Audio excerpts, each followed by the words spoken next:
Well, welcome to the Techspressionism Salon, coming from Hudson Guild Gallery in Chelsea, New York City. And we're sitting in the Hello Chelsea exhibition, which curated with the ethos, the idea that community among artists is of utmost importance to sustain the practice over your life. And this is something that in graduate school, I went to Queens College here, not too far from here, for graduate school, and had a car, speaking of cars and driving. We had a guest artist who was Joseph Nekvital, who I didn't know. Gave a wonderful presentation, and I was blown away by his work, and gave him a ride back to the city. And on that ride on the Queensboro Bridge, he talked about how important it is for him as an artist to have a group of artists that he could share work with. And that was more important than selling work for sustaining his practice. This idea of having a group that you can share work with and respect the feedback that you get from those people in that group. And Techspressionism, for me, has become that kind of group. And this show and the show previous to this, Hello Brooklyn, I hoped would help cement that in a physical way. What we've been doing virtually as a group, now we're coming together physically and seeing the amount of support that we give one another in many ways. Another thing that we have done as a group that without me really is this wonderful co-working time on once a week where people come together and support each other as we're making work. So these two things I think are very exciting to witness, and I'd like to maybe discuss any sense that you're getting as an artist from this group or previous. I mean, what I had experienced previous to Techspressionism as far as communities of artists were all geographically based. It was in a school, in a studio building where other artists had studios, but here we're sort of in this virtual space where we're able to come on in. Yeah, you can open the door. We're able to create community in ways that previously, maybe pre-pandemic, we didn't have the tools to communicate with, and now we do. So I guess my question to everybody here is, have you experienced this in the past? Is this group resonant to some experience you had that was formative and helped support you as an artist? And how is this group, maybe individually, it doesn't have to be to the whole group, have you connected with certain artists or certain ideas that have helped foster your practice recently? I'm talking about in the last 5 years or 4 years, however long we've been chatting, like 85 salons. Yeah, right. I'll jump right in there. And by the way, this is Tony Mintz. Most of you know him, but he's the curator of this show and also of Hello Brooklyn, along with some other curators. Here comes my famous computer graphics teacher from the School of Visual Arts, Rachel Gelman, going back to the 80s. Anyway, I did want to share for her, yeah, it's great. I was a very insubordinate student, we became good friends. But anyway, just so, because Rachel just entered, and welcome, so glad you're here. To all of you, talking about groups and community. Some in this group know about this group that I started with Rachel, actually called Picture Element. And this was in the 80s, and it was, I know that young people never forget that there's no internet, and so some of us, like myself, were digital pixels were entering my paintings, and I really needed other people. I mean, I could barely operate a toaster, much less a computer. And so we started to know each other, and that Weintraub was in this group. We came up with the name Picture Element with a square in it, and Cynthia Rubin was in the group. And some other artists, there's about 8 of us, I guess. And we met at each other's houses from like the late 80s to like, I guess 94 or 95. And we showed together, and it was so exciting to be part of something new, where you really had a reason to share, oh, I'm using this or I'm using that. And we went to, I mean, it was pretty hilarious because I look back at our pictures of us, talking to each other on rotary phones, these huge clunkers. And we had these huge computers. I was, James was helping me set up things, but I had to shoot the burglar camera to get my images off the screen and take them to the gal. You know, and I was so excited to have like 88 colors when the Amiga came along, you know, I was like, whoa. And so it's a very exciting time, but that community and meeting each other that's the closest kind of subset I'd say since school, college, you know, that happened in college. But I have found the same thing as you did with Techspressionism, and I'm very impressed with the level of the work that is going on, and it's not just a group where everybody gets on from all parts of the world now and says, oh, I did this or I did that. I mean, it's always great to share these things, but it's more about seriously coming from that earnest place of discovery and how you're responding to this new age, both in subject matter and the way we do our work. So it's been very exciting. Yeah, so that's my 2 cents, and whoever else wants to carry on. It might be good to introduce ourselves, because some people online or even here might not know us. Yeah. And do you want to introduce yourself? Let's see, I think that Techspressionist group was important for me because it came at a time when I was just glitching myself by myself, like in 2014 or 2013, and discovering all these things and not knowing anybody else who was doing it, and I looked it up, and it was Patrick Lichty was named for the person who was on the internet to have done this, one of the earliest glitches, and then I spoke with Roz Diamond, and she said, why don't you speak with Colin Goldberg? Because we have a group called the Techspressionists, and you should join. And I did, and life hasn't been the same since. And also, you know, you were another group thing that happened was the show Code. Oh, That I Code. curated in '95, kind of early. I know other people have done tons of things, but I curated that show, and it was very exciting to have Nina and her partner, Emily Marcel. Emily, yeah, that had crowds around the block at this show. But like 300 people, you know, I remember my parents came from Atlanta, and my mother said to my father, like, oh my gosh, has there been an accident? Oh, thanks, Mom, thanks for the encouragement, but it was a really exciting time, you Yes, it know? was. It really was exciting, so, yeah, but then things kind of died, 9/11 shut a lot of us down. I mean, the whole digital creative, at least the seniors of us who were at the top of our game, that was a real game changer for me. But we survived and we come back, and I feel like there's a new blossoming now, even with AI. It's fascinating to me. I mean, Yeah, I'm not gonna be one of the leaders there, but I'm real interested in it. What people are doing. yeah. I moved here in 1995. So this year marks 30 years that I've been here. And as my Where'd practice you come has from? evolved, North Carolina originally, Oh, yeah. so when you were talking about Georgia, Yeah. yeah. And so as my practice has evolved, the different kind of groups I've participated have changed too. And that's always fascinating. And also what you were talking about, how they used to be so geographically kind of tethered. And with the onset of this big global pandemic, our ways of communicating really expanded. And I met Colin though in a physical show, you know, and we were in a show together. And that's when, so I'm kind of a newer member, but I was just so excited to see such a supportive group of people, like, you know, international, you know, and that you're really harnessing, you know, these new technologies so that everybody can communicate, you know, be communicating together. And but a lot has changed since 1995, because back then, Yes. no cell phones. Actually, though, in 1995, my dad, because my parents, I grew up in a town of 7,000, they were so nervous about it. My dad gave me this brick that was like a cell phone, and I was so embarrassed to carry it around. Oh, that's great. Techspressionism to me is the emblem of cooperation and getting together and being there for one another. It's been a remarkable experience.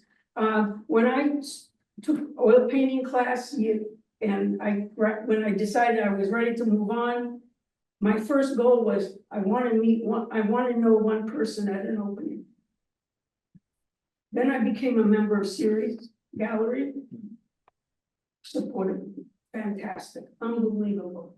And this group tops them all. I mean, the camaraderie, the joy, the support is amazing. and absolutely wonderful. I'm at the opening here, everybody is so happy and joy, not only for the board, but to see one another. It's a marvelous time. I see a message on the Zoom, just if you need to check that. A little nerd thing here. Translation, I think. Oh, okay. Trying to install its new version. Yeah. Someone was recently talking about getting older and being isolated and asked, what do you do with your time?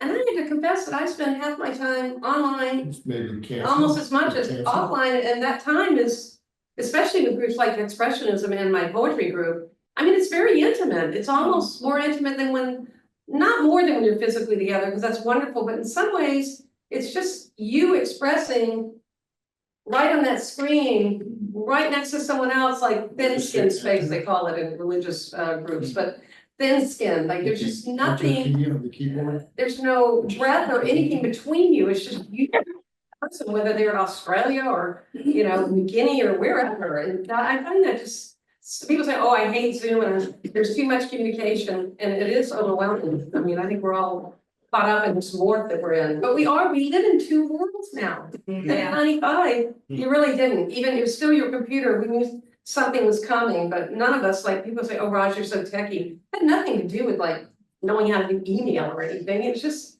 I think a lot of us are responding to like the stuff that was TVs and electricity, and it was coming, but who could predict? I mean, and the internet, I mean, we didn't even, wasn't about that at all.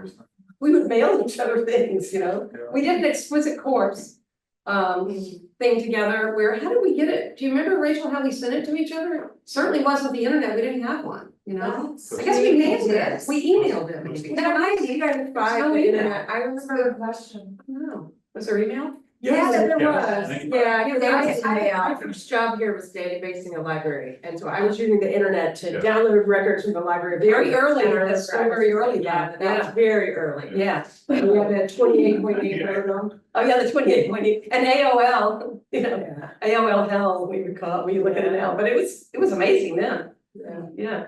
I'm thinking about Los Angeles in the 90s, which Okay. is where I was.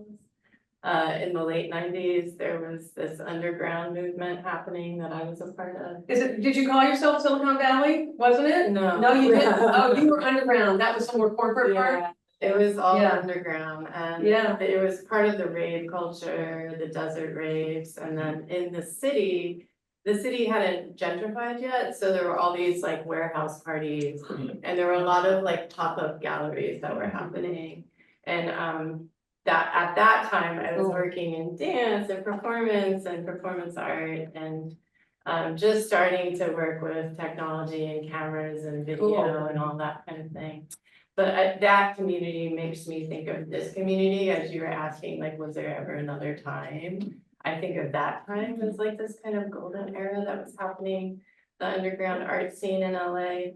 And now I'm so grateful to be with the Techspressionists, and I think the most pivotal thing for me has been the working group. That every Tuesday, there's a place that I can go to and be present with other people intimately through Zoom, and have an hour that I commit to work on whatever I need to work on, and then know that I have this group to give feedback. That's incredible, that is such a It's gift, and I'm fabulous. really It's an grateful interesting for it. energy too, isn't it? Yeah. Did you, It's really excuse me, but did you know Michael Gosney? At that time, he was like head of the BNs in San Francisco, and he would take over a warehouse like you're talking about. In the middle of the afternoon, it was covered with weeds, and by that night, it was a total Yeah. rave, and Yeah. that was a very exciting Magical scene. time. Yeah, Don Ross and all sorts of stuff going on. Yeah. Socially, because of the co-working group, when we had the Hello Brooklyn, yay, I said, oh, Lord, I don't wanna go out there alone. I mean, I know I live here, but. And then because of co-working, I met the Cynthias. Yeah. And they were also looking for a way to get out there, and so we met and took the car service out. And it's only because of co-working, and the friendships that developed are fabulous, and the support equal. So I'm hearing some interesting parallels from like past times when real estate was actually cheaper in the Oh, places, boy. right? And so there was a sense of, there's a sense now of scarcity with space, physical space, and it's hard to have that generous camaraderie in physical space, but we do have this fairly mature digital space, if you will, in our mind, right? And I'm wondering if that has stopped people from feeling that sense of scarcity and feeling more generous. You're saying like, it seemed to have gone away in 2001, this sense of community, and now it's coming back. I'm kind of wondering, what is it that has provided that sense of renewed connection? Is it the maturity of these tools that were developed for works, Zoom is a work tool. Zoom is huge, I think, the But- communication tools.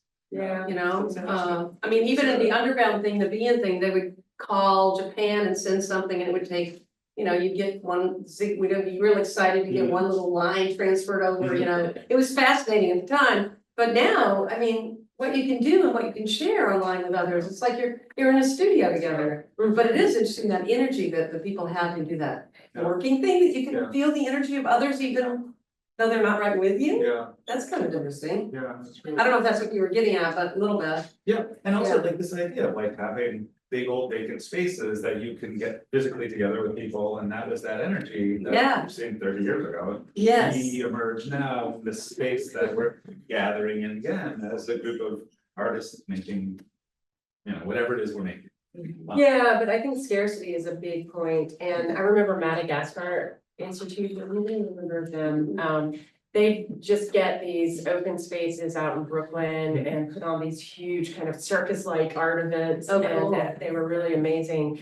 And then you were talking about 9/11, and I think particularly for digital art, there had been an interest in this kind of work, and then all of a sudden, I think people just didn't know how to respond to what had happened in New York, and the art world, I saw it turn much more conservative again, and it was just like, we just want painting and sculpture, we're, this other weird computer stuff, we don't know what to do with it. That's And true. we didn't have tools like Zoom then to kind of foster community, and so I think that to compare and contrast that period of time in New York to now, and not just because I know a lot of you aren't in New York, and that's what's really exciting about this, is that back then it was just a small group of people that we were all trying to foster and nurture each other after, this atrocity, and still believe in the work we were producing, but now we have this expanded community. Yeah. I mean, I think with the pandemic, the first salon was held during the pandemic. And it was myself, Steve Miller, Oz Van Rosen, who was actually the first person that I found out that was using the term Techspressionism to describe her own work. So kind of the genesis of the group is that I reached out to her and said, hey, what do you think about starting an artist group around this idea? Which led to, and she was, she was interested in doing that. And then I reached out to Helen Harrison at Pollock House, who also was enthusiastic about it, being a scholar of abstract expressionism, and she saw it as sort of an extension of that to some degree. So our first salon was, it actually invited Steve Miller, who I worked for as a studio assistant when I was an undergraduate, and Patrick Lichty, who I met in graduate school. We were both doing our MFAs in computer art at Bowling Green State University. So as the five of us, Patrick, I believe, was teaching animation in Abu Dhabi at the time. And, there were three of us that were on Long Island, actually before the rest of us were on Long Island, I believe. And so I don't think this would have happened without the pandemic, honestly. Like, everyone was quarantined, and people started to show up from all over the place. And I remember Davo saying, hey, I feel like I found my tribe here, and that's when I thought, wow, this is really interesting. And when you brought up Joseph Nectartal in the beginning, so like I had done a project back in the 90s. I actually moved to New York in 94 and lived downtown for about 5 or 6 years. And I did a project called Everbeta, which was a content network. Everyone was on dial-up. The only online video was Real Video. And it was artists interviewing artists, but it was also poets interviewing artists, musicians interviewing, like all different types of creative people.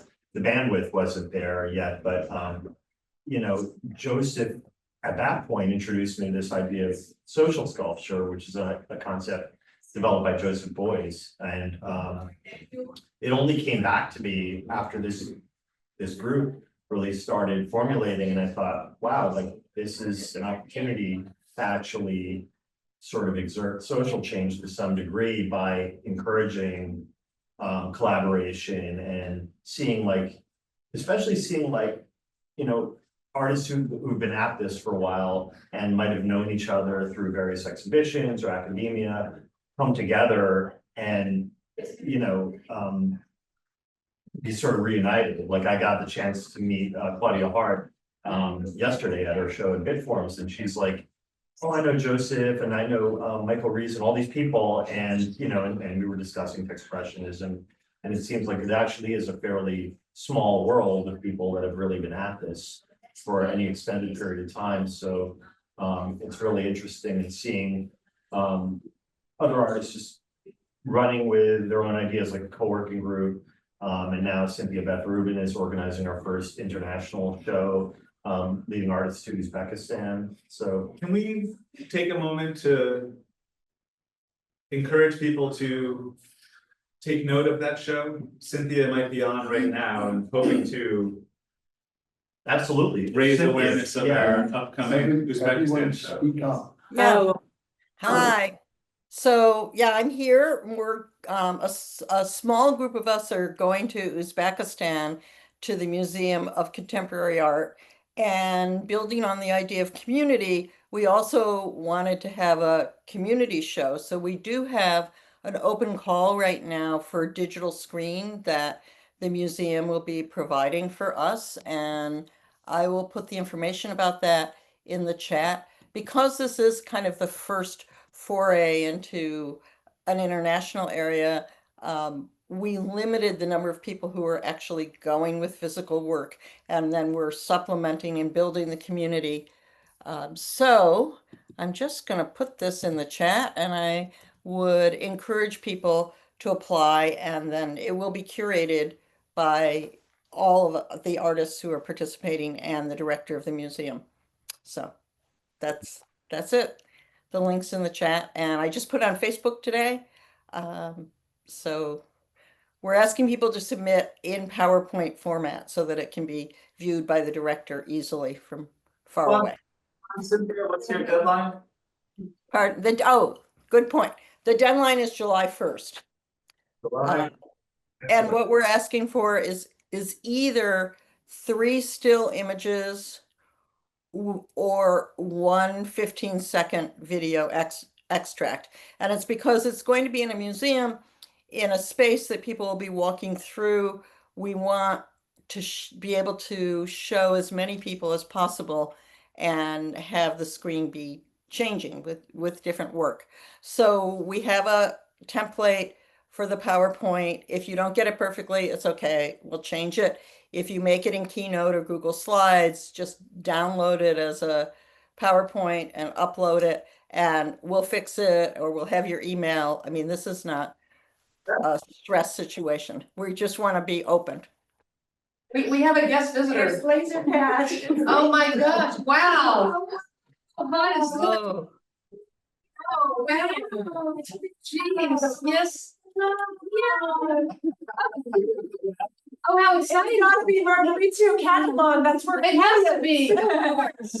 He's the cutoff artist. Yeah. Great. We love it. So good. Oh my gosh. That is a great. I'm sure he's on his way to Uzbekistan right now. There's a laser cat passing through. I love it. We had our mascot. Oh, yeah. Excellent. Oh, that was wonderful. What a surprise.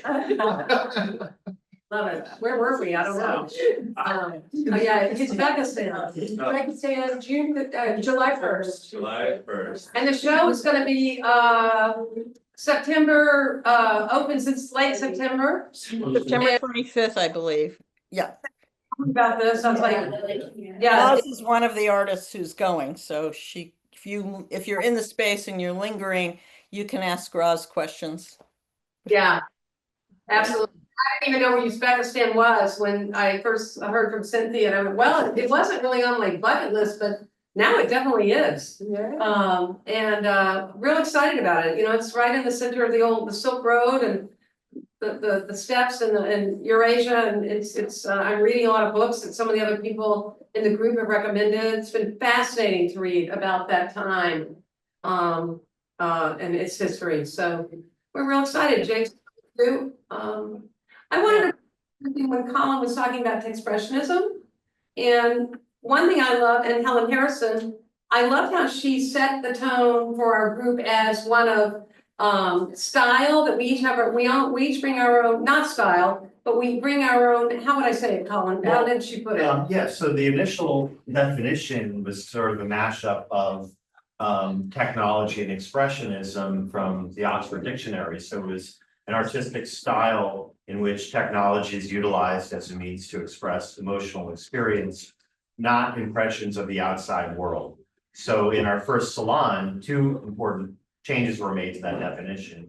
Oz said, let's just get rid of this end part about it not being impressions of the outside world, because what about figurative work that can involve technology? Yeah, And Helen said, let's strike that word style and replace it with the word approach, yes, that was it. And so, Love like, you know, that. movements of the past, if you think about it, are bound by a certain style to a large degree.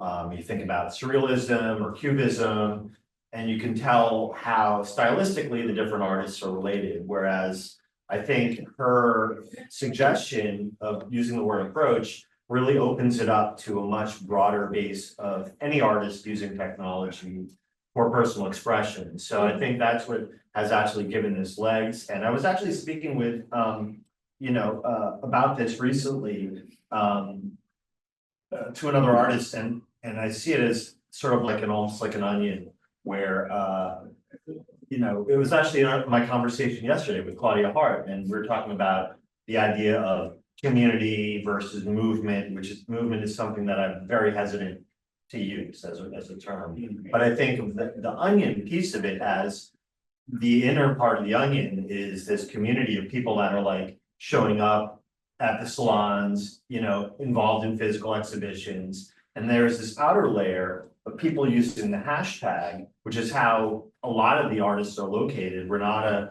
Yanuszewska is now the Instagram curator, and she locates people a lot of times through the use of the hashtag. And right now there's, I think, 81,000 posts on Instagram using the hashtag from artists all over the world. So that outer part of the onion is actually very interesting to me, because these are people that relate conceptually to the idea that aren't necessarily participating in the activities of the group.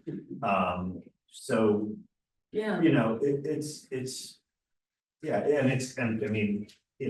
For me personally, it's turned into something that I could never have anticipated, and it's amazing to see, all the artists here today gathered together and building this community. I like You know, that, sorry. No, I'll go after you, The but I do have metaphor something of to say about the that. onion or some sort of growing thing, I'm actually thinking of like bulbs and how they multiply underground, and then all of a sudden you have more sprouts and more plants. I'm thinking of like Rhizome. the Gianna group, right? Yeah. Our That was a international Techspressionism nodes, if you will, Mhm. right? But we also have this group that's within and without, the sort of Venn diagram with Digiana, right?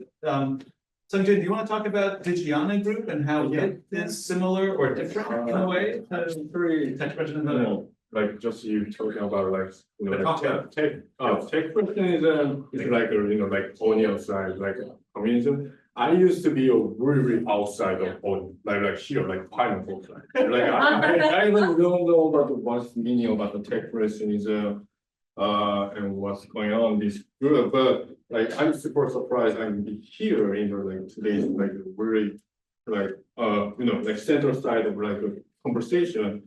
And I say thank you for bringing me to here, like so this is Techspressionism, the wonderful thing. Techspressionism bring, even like my organizing, like the Digiana other side of people together.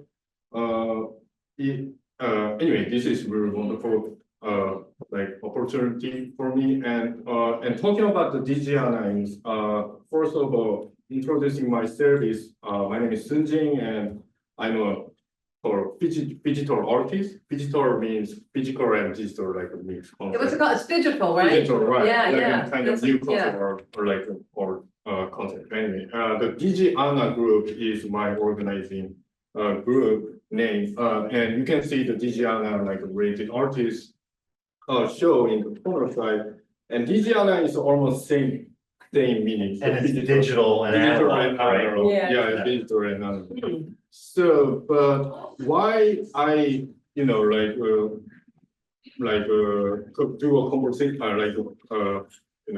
like collaboration between the Techspressionism is, I think DGN and Techspressionism have a common side. Yeah, definitely. Yeah. Because Techspressionism, like definition is using technology, but like explain the humans, like a inspiration or like a emotional thing also technology, right?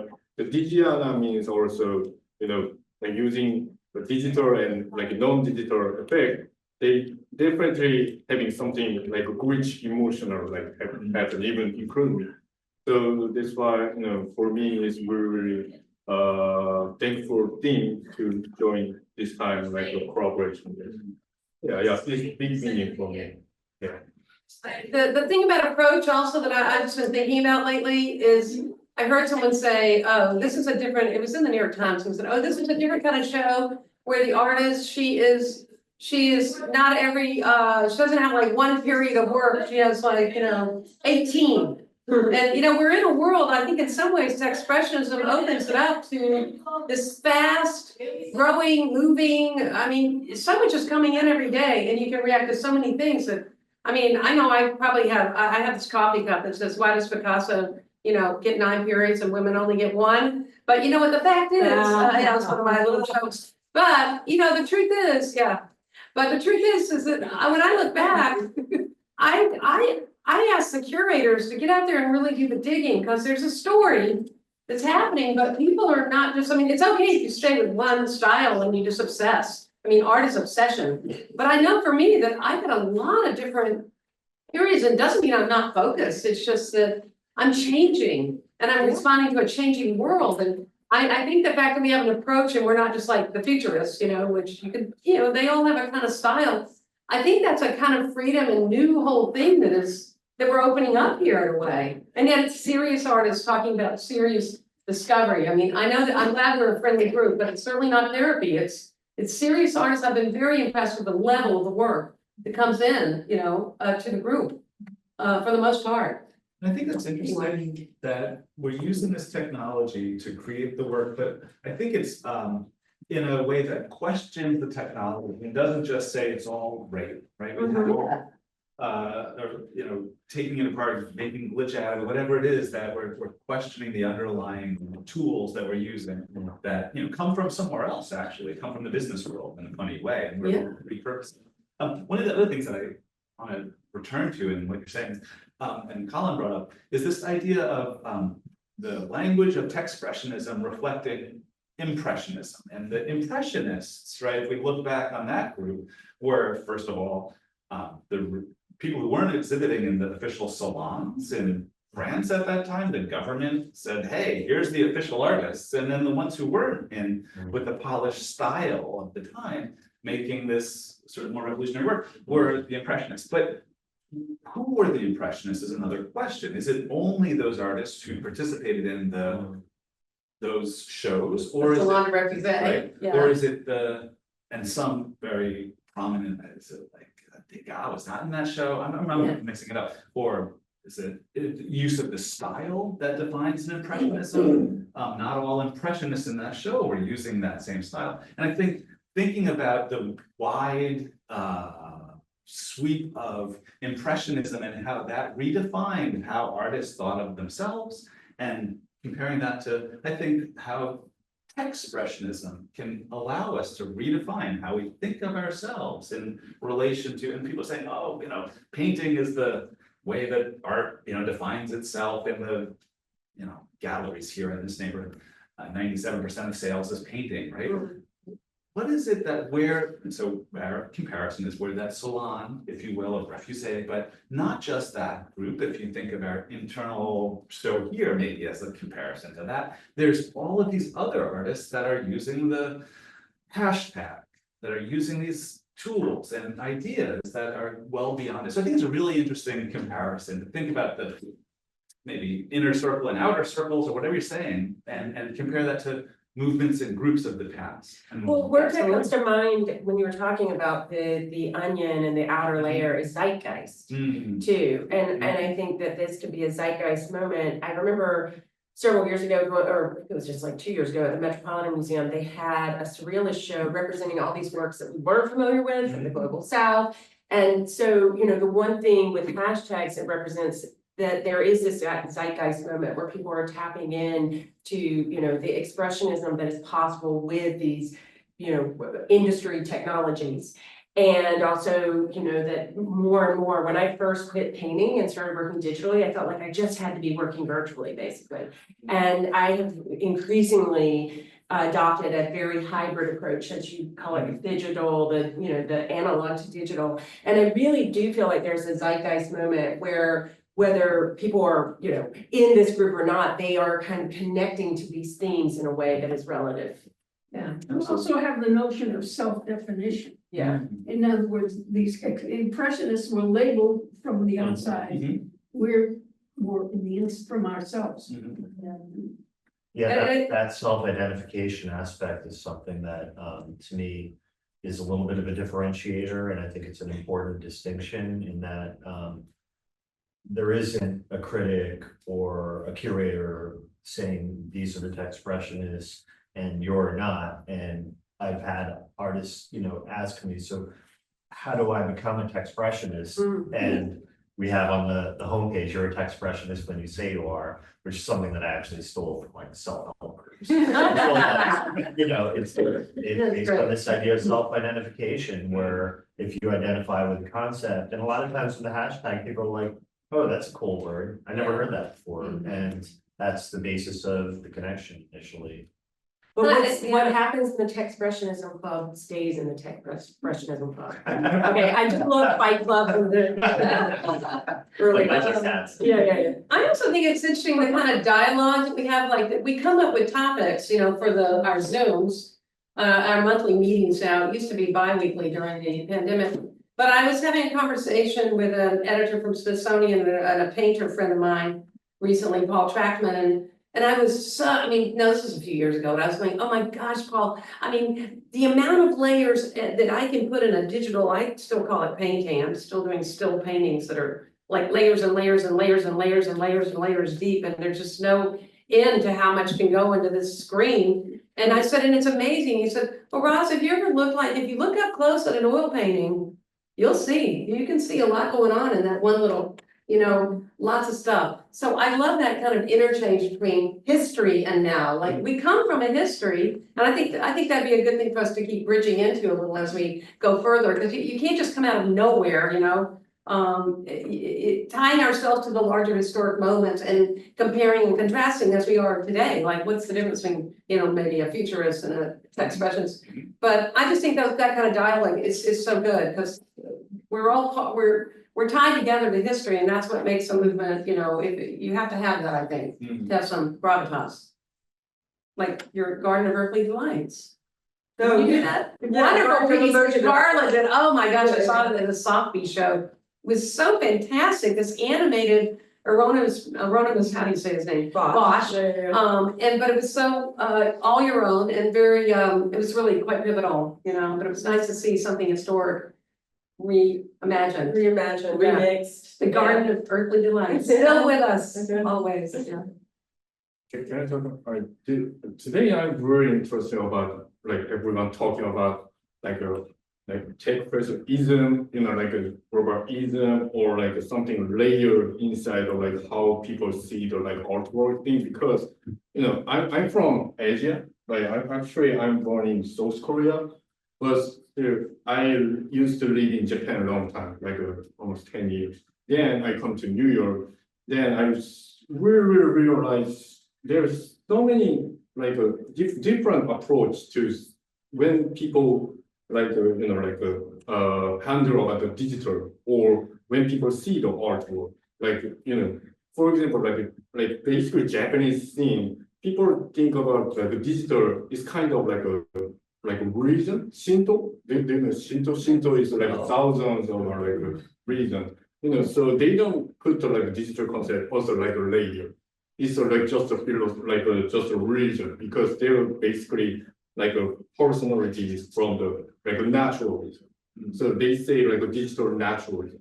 They don't see it or just like not layer. But when we see here like a digital side, like people say like when the like a digital concept painting is from the like expressionism and then cubism, then like later like a pop art thing and digital thing, like people see like more logical thing. So And connected as part of an Yeah. artistic lineage. yeah, which right. is- There is in like some other places, it's not connected. there is Yeah. kind of like a Western approach thing. And like Shinto, I mean, correct me if I'm wrong, but I think, my understanding is that there isn't necessarily a distinction between things that are man-made versus natural, that it's all natural. Yeah. So I think that idea that maybe there isn't really a boundary, like we're immersed in a digital society and culture at this point, so like even artists who completely work with paint, ultimately they have to take digital photographs, publish it on this global telecommunications network, right? Yeah. To get their work out there, so it's embedded in so many things. Yeah. And when you brought up Shinto, it kind of made me think about that concept. It's really interesting. It's also interesting that it's not something that Techspressionism is not something that is visibly identifiable. It's more of the person identifying themselves as, and that's interesting to me. It's not like, oh, well, that's definitely Techspressionism, it's like, it's coming from the Techspressionists. And a kind of even visceral, connection. Yeah. And I also like, I think today's nowadays world is really interesting and complicated world, because I also do like side job in the tourism in Metropolitan Museum for Korean people and Japanese people. So almost 2 years I'm doing tourism. And I always notice Metropolitan Museum, they do a really good creation, like special exhibition and event.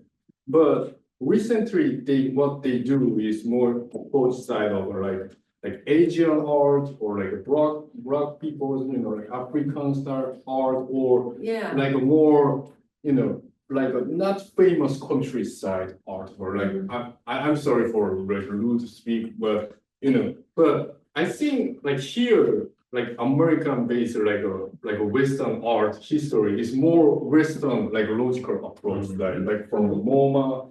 And they have like expressionism, like cubism, pop art, like more Western side. But nowadays they approach like outside or like Western side. But for me is a little bit weird, because here's America. Well, why I see my Korean artwork in Metropolitan Museum, and why I see so what's going on?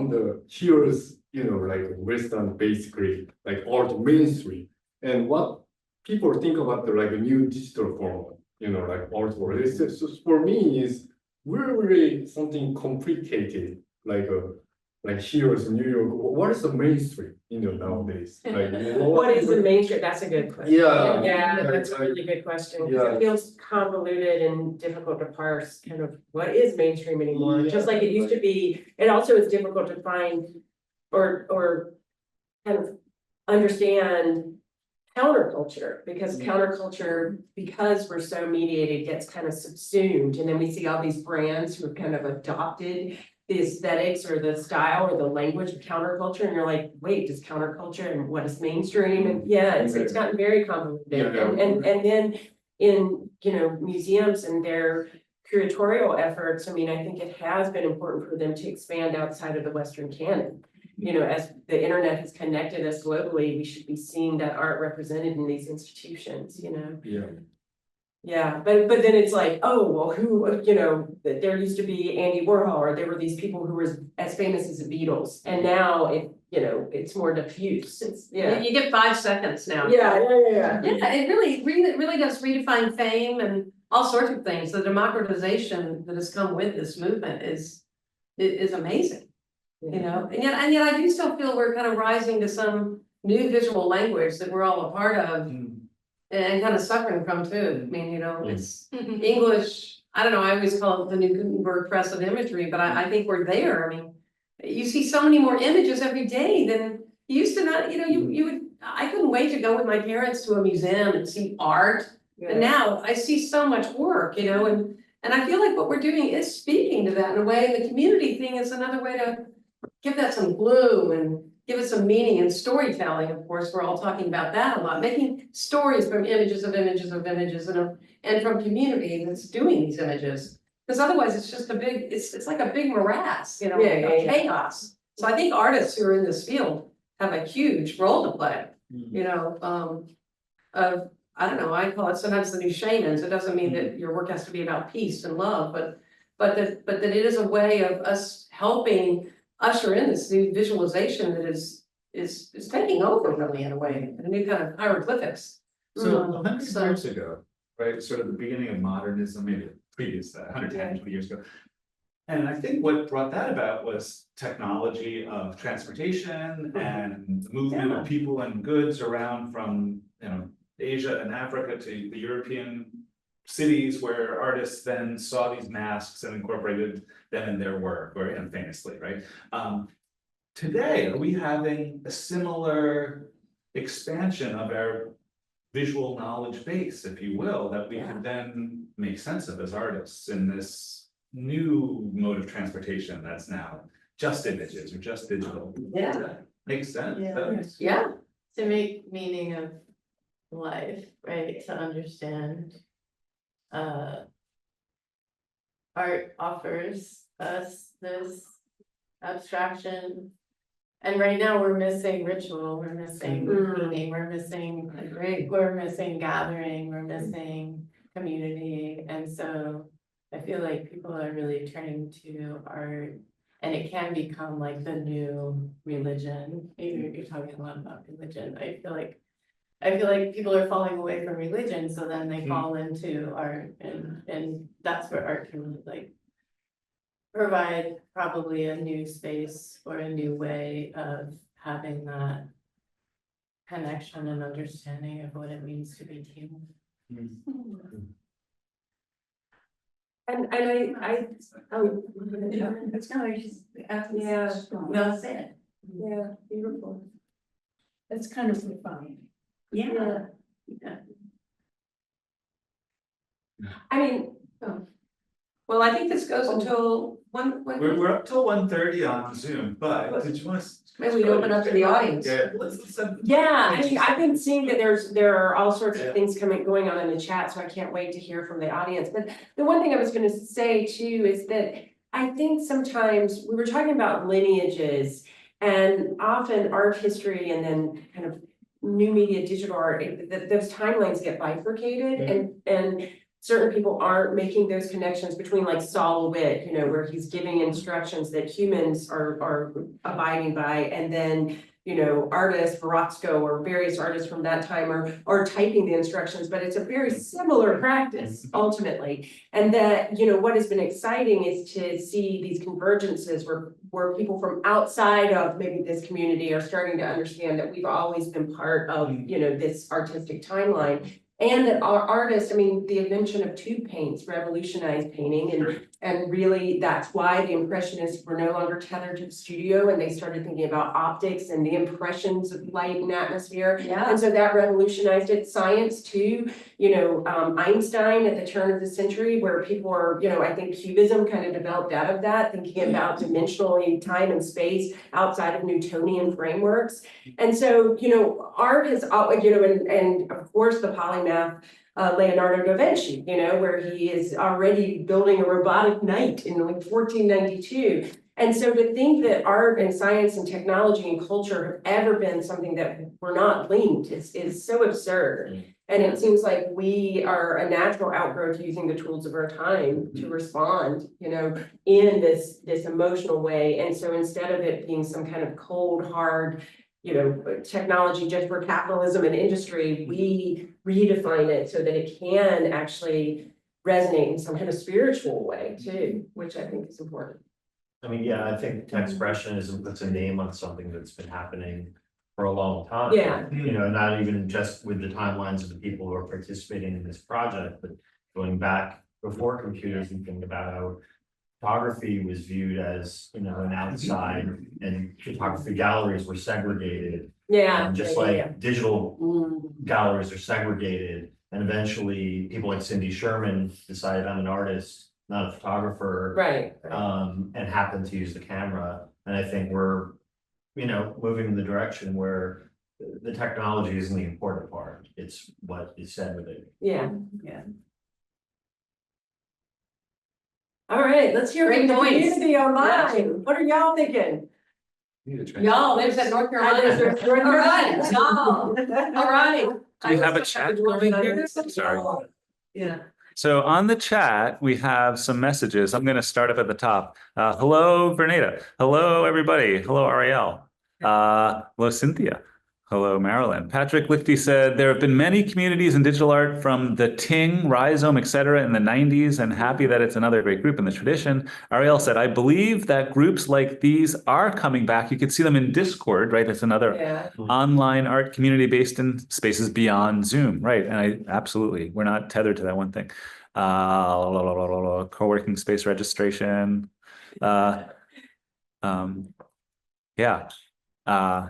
Are there questions from the audience that you could raise a hand and unmute yourself if you want? Oh, we have a nice typed in thing here. One last thing. Tintin23x said, my question for the panel relates to the use and function of NFTs. Oh, it just disappeared again. In prominence since 2021, why do you think their use as a digital provenance has not been fully implemented and or accepted for both physical and digital works, especially for those mediums, video art and digital photography, which have long lacked uniqueness, that's in quotes, as described in Walter Benjamin's essay, The Work of Art in the Age of Mechanical Reproduction, which we all love.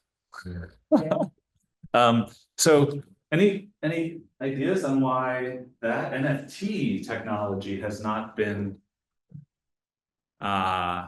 fully embraced? Is that what he's saying? So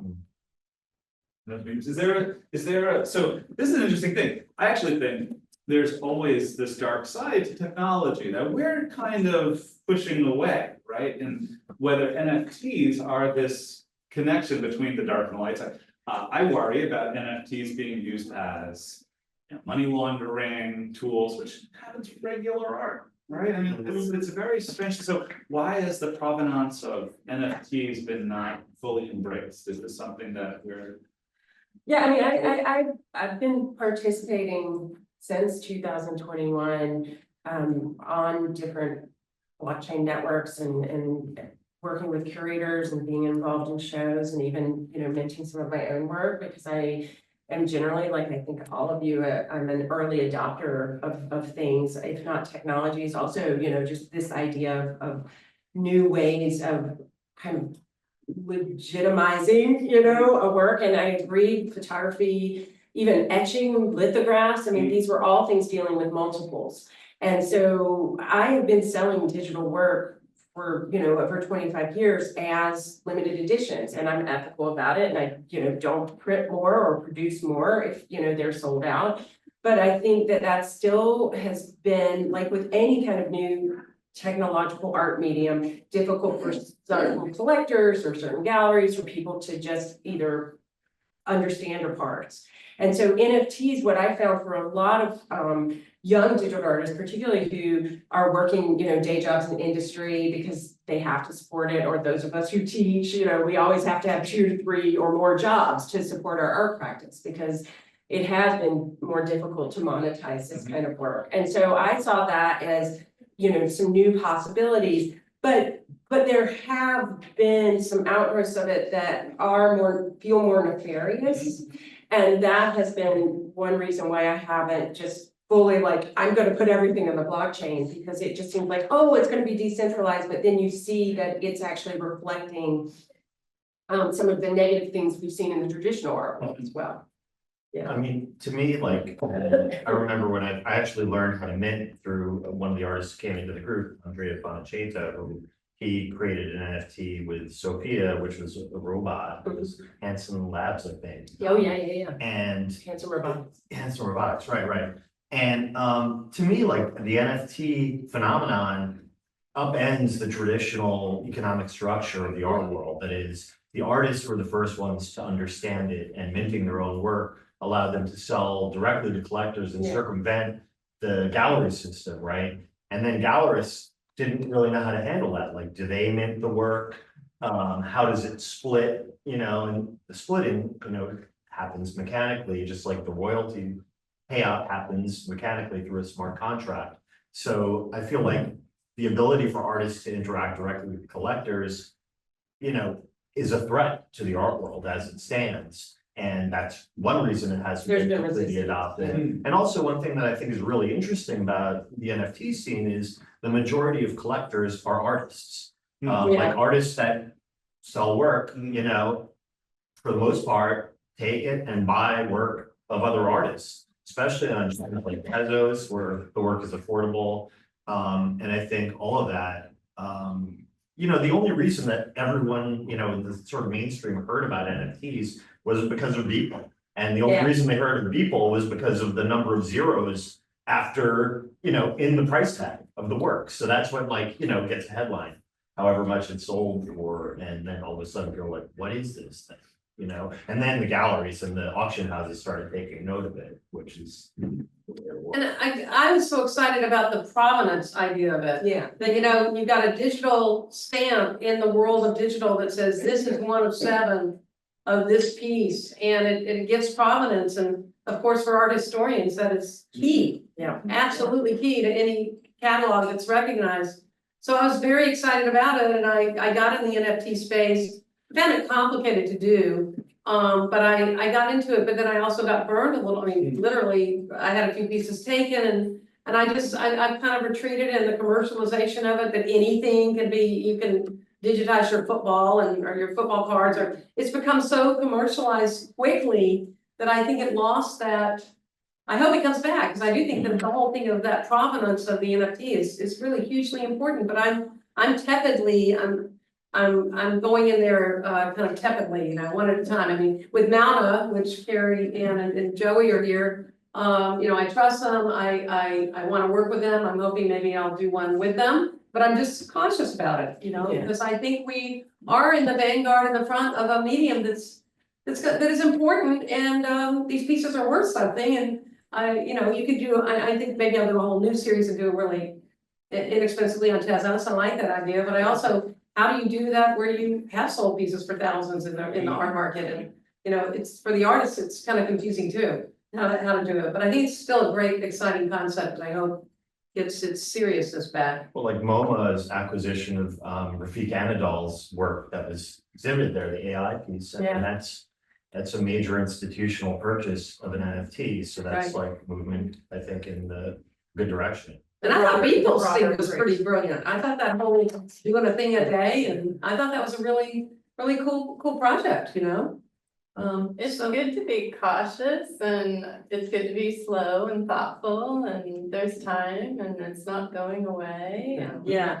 There was a Grand Yun that sold yesterday on Tezos for 20,000 Tezos. So that curation, Joey, what is it called?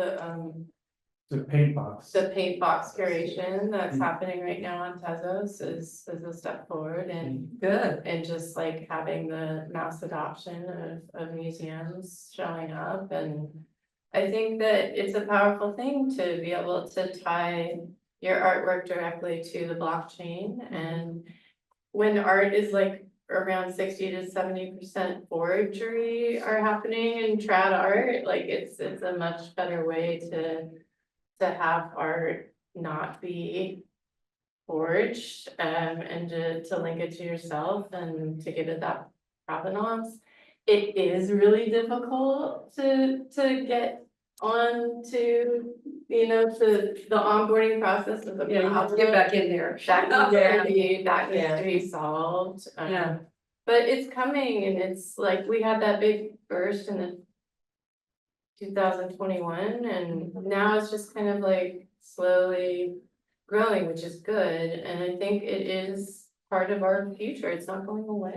And the Twitter community is still really vibrant. I mean, I think what also has changed is our current political climate. And so there are certain spaces that once felt like, you know, open communities for artists and particularly digital artists to convene, and now there's a level of toxicity there.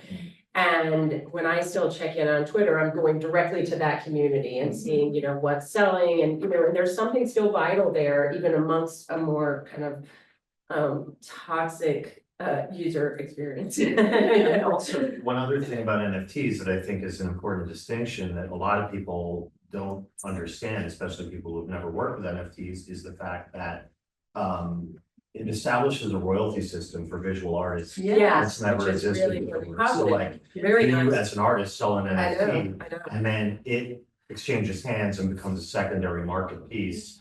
You automatically receive generally a 10% royalty on that transaction through the use of the smart contract. That's why a smart contract exists.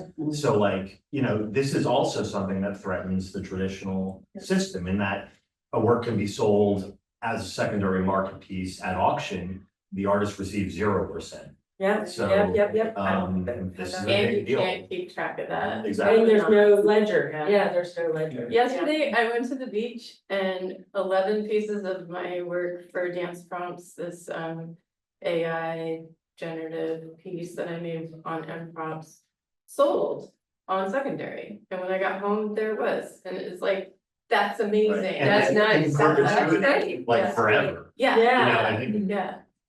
exchanges hands again and again and again, like Anne Spalter's spaceships, right? She minted Yeah, this giant collection and it was affordable, and then now it's being traded, like people trade collectibles, it's a collectible, and that's pretty nice income for an And artist you to can have. own a Carla Canvas, like, it's so amazing to be able to own these artists, to own their work. Well, and I think that's what also I really appreciated, particularly the Tezos community and early on, you know, I think you were saying this, Colin, that it's also artists collecting each other's work, and there is an accessibility, like there are certain things I'd never be able to afford in certain kind of gallery contexts, and, you know, because people are doing multiples or additions, and that has been something I've really appreciated too. You know, speaking about communities, yeah. And it is a multiple on an NFT totally separate from your multiple of that same work in the physical arena? Or do they relate? Like if you have 1 of 20 of a piece that you created digitally. And you've numbered it, like you were saying, you always keep track, I do too. And then you put it on the blockchain. Does it start at number 8 if you sold 7 of them, or is it a whole different ball of wax where it's not about the physical one? I think you can determine that, and I also have sold physical objects that are like Yes, in the yeah. metadata, it's linked to, you know, the physical object. Yeah. Like that all of that is documented. That, yeah. It's up to you. Yeah, so it's, I mean, there, so you have a kind of autonomy or latitude that, again, in other contexts, when you're working with third parties or whatever, where you might, you know, galleries or whatever, where you might not be able to. Yeah, interesting. It's also the new social, in my mind, it's like the new social platform is the blockchain. And you can send signals, you can send gifts, you can, you know, like, I Yeah, can nice. send a NFT to you just to be like, hey, what's up? That's nice, that is nice to think about it that way. There's not Yeah. the like thumbs up, thumbs down toxic behavior attached to it, so it is like a new way of being in community that's really fun. That's great. That was a great question. I mean, That was it really was. Yeah. Any more? Or are we at time? Well, we could start with closing ideas. TBD. Oh, follow-up question. Wait, it just moved. We're getting more questions coming in. As photography and lithographs were treated as non-art because of their creation being part and parcel to a mechanical or machine use in their creation. I'm sorry, I'm going to turn around and ask this to the audience, I mean, to our panel here more directly. So Tintin followed up with, Tintin 23X followed up.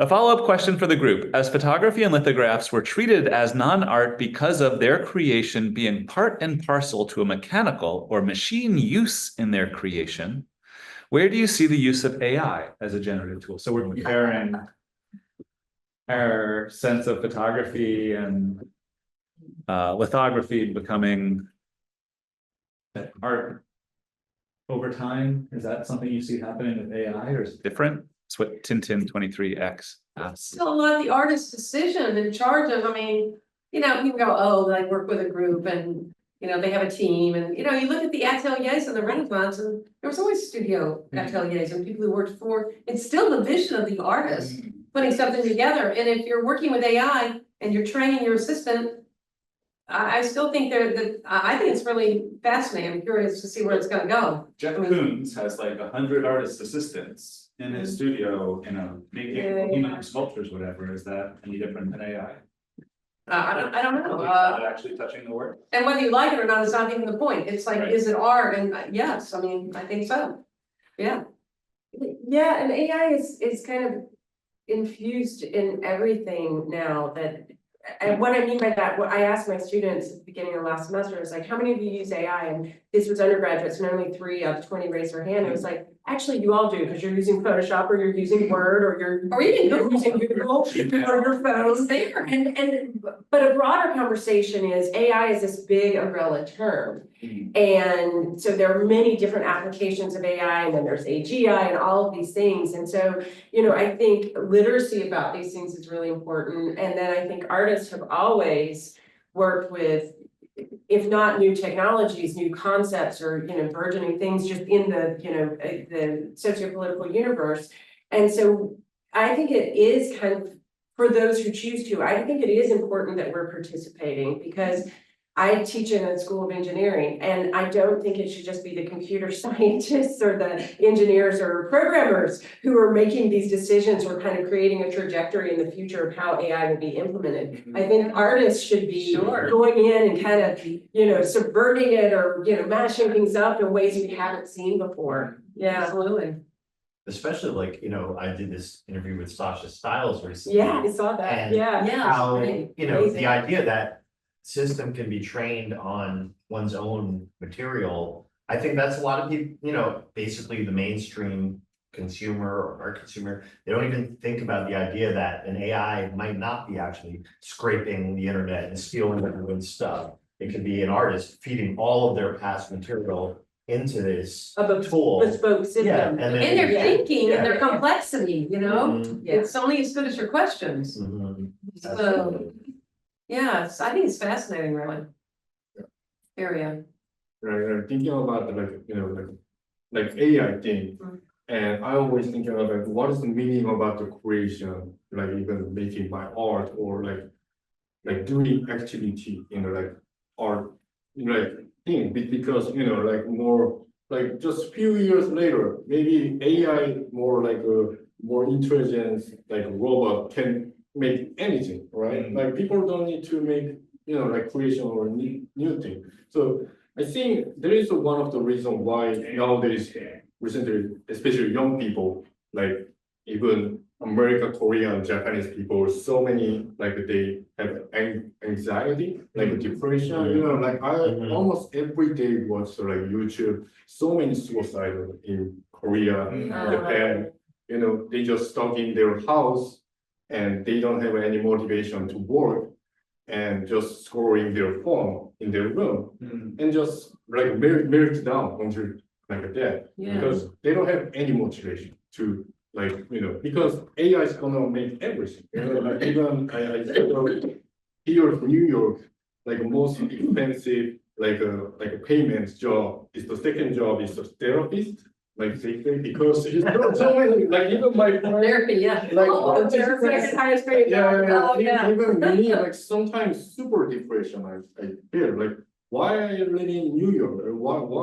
Well, do you see AI as like this existential threat then? I mean, like, like it's super. Because it's good to, yeah. Yeah, it's good, It's good, but like, for example, today's conversation, like almost every day, I just talk in my house, and like just you see the YouTube and just play your game. Yeah, And it's really fun and like comfortable, but sometimes I have no motivation in my life.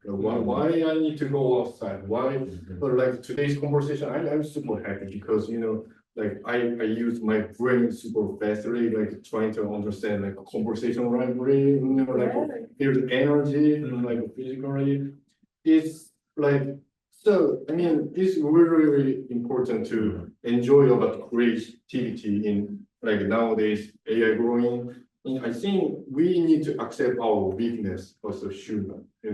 Like something we miss our memory, we miss something this community.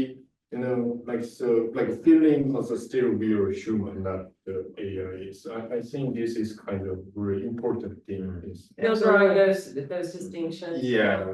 Yes, I actually think, Yeah. in the end, the majority of the ways people in general are affected by AI isn't artists like Sasha Style trading around systems. It's Yeah, Meta, Google, like the proprietary. biggest corporations in the world using AI to affect the population in a commercial way.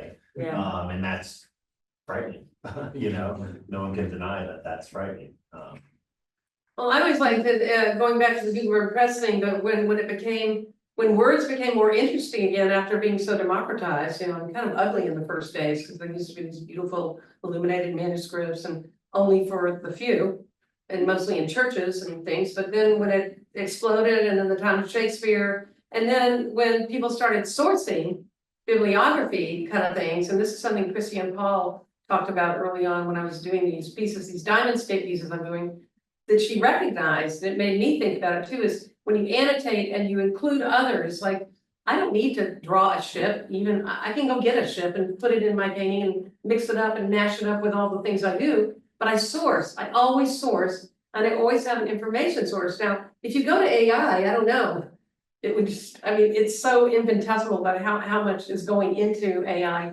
But I do think there's something about that community thing of when you do a piece and you trickle out, like when I'm doing one of these diamond scapes, I call the museum and say, look, this is gonna be part of a nonprofit piece, it was paid for by grants, but I will source you and people will know that Civil War piece that you have is from your museum. And you get a dialogue with people, or I called somebody in Australia and said, I want to use your DNA. I can draw, but I didn't need to draw it. So I wanted to use theirs. And they said yes. And I don't know how that kind of works, but for me, doing these in pieces with a team, a small team, and also working with artists and saying, oh, could I use this and that? And making people part of your process and giving them a credit, Yeah. Ego is good in some ways and not in others, but I don't know, I just think that's worth thinking about how we work in community and sourcing each other in a generous way. It kind of makes the web go out in a way that brings everybody, it connects you in a way, and it's not just, oh, this is my piece where I stole everything from everybody else, which I think is, Picasso and everybody else said they stole, but I do think these are the kind of dialogue that is so great to have. I don't have the answers, but. Great artist steal. So we have Yes. 10 more minutes. We have one more Yes, please. question that just popped up. I think it's an interesting one, maybe to finish out the panel. Ariel Baron Robbins asked, question for the panel. Over the years, have you seen any shifts when it comes to art groups like the Techspressionists? Has there been a time with many, with much fewer? A bigger question, why do artists find themselves in these salons? What benefit does it give to artists? Everything, yeah. Community. Here we are, we're back where we started.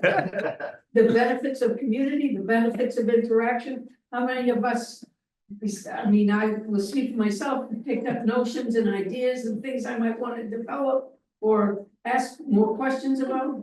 Yes. I have a story to tell. Yesterday, the other day, I met Erin Cole, who was here in the audience. Erin I told her about laser, she came to laser. And then she talked about this, this inflatable that would be perfect for gamma time. Today, I walk in, I talked to Carrie Ann Chin, who said she knows that she's going to be setting up this inflatable. I said, inflatable?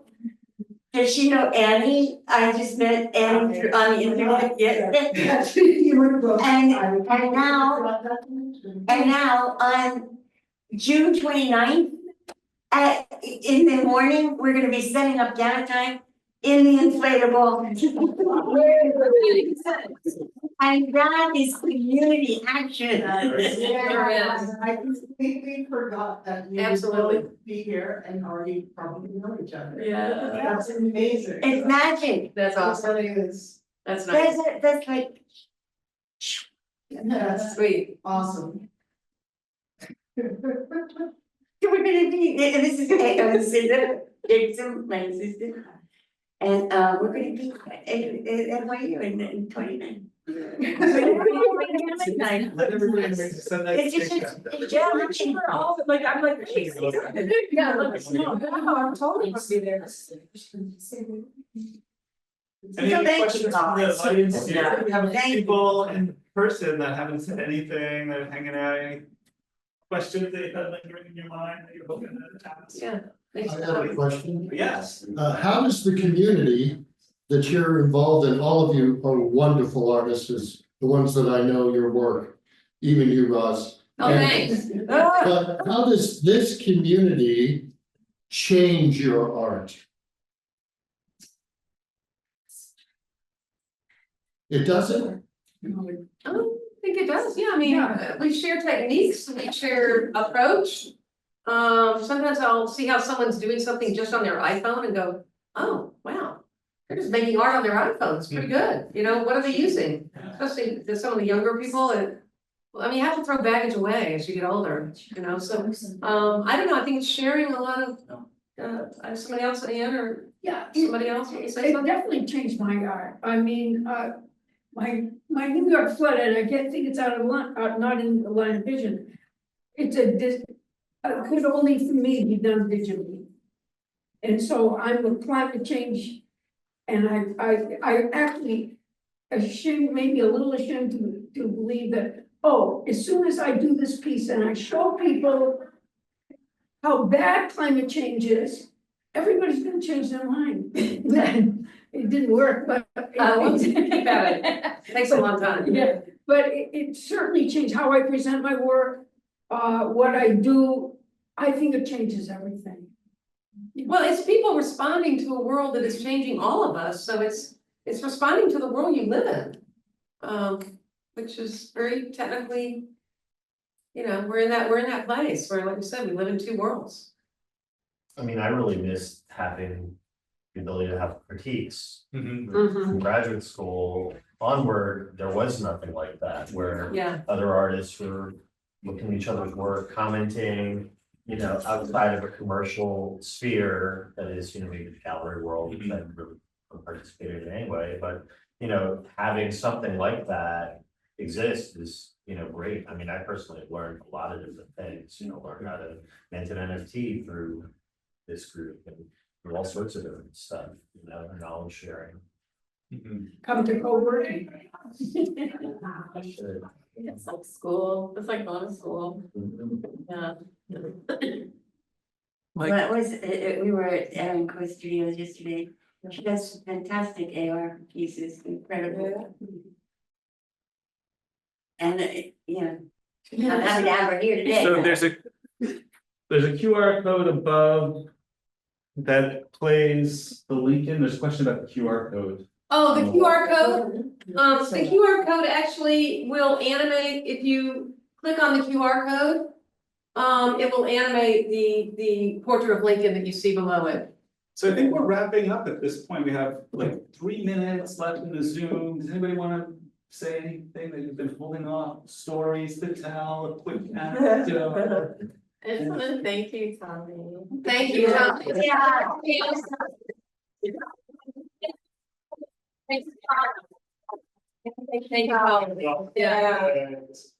Yeah, Appreciate it. really, really great. And people here have a snack. Thank you, James.